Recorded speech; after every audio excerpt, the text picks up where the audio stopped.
Hello everyone, আসসালামু আলাইকুম। শুভ সকাল। কেমন আছেন সবাই? আশা করছি যে যেখান থেকে দেখছেন সবাই ভালো আছেন। আমি তো আলহামদুলিল্লাহ অনেক ভালো আছি। তো আজকে সকালে বৃষ্টি হয়েছে, আর বৃষ্টি ভেজা ওয়েদার তো এমনিতেই দেখতে অনেক সুন্দর। তো আমি চলে এলাম ছাদে। ছাদে এসেই গাছপালাগুলো দেখছিলাম, সবজি গাছগুলো দেখছিলাম। মাশাল্লাহ, বৃষ্টিতে যেন অপরূপ সাজে সেজেছেন। এত ফ্রেশ লাগছিল, আর নিজের কাছেও অনেক ভালো লাগছিল। আসলে আমরা যারা সকালে ঘুম থেকে উঠি একমাত্র তারাই জানি প্রকৃতি কতটা সুন্দর হয় সকালে। আর এই যে বর্ষার সবচেয়ে বড় সৌন্দর্য, কদম ফুল।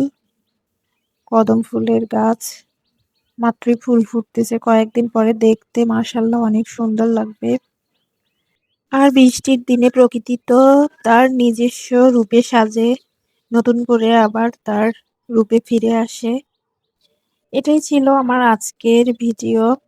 আমার ভিডিওটি ভালো লাগলে অবশ্যই আমার চ্যানেলটিতে লাইক, কমেন্ট, শেয়ার করবেন এবং আমার চ্যানেলটি সাবস্ক্রাইব করতে ভুলবেন না। অবশ্যই আমার পাশে থাকবেন। ধন্যবাদ। আল্লাহ হাফেজ।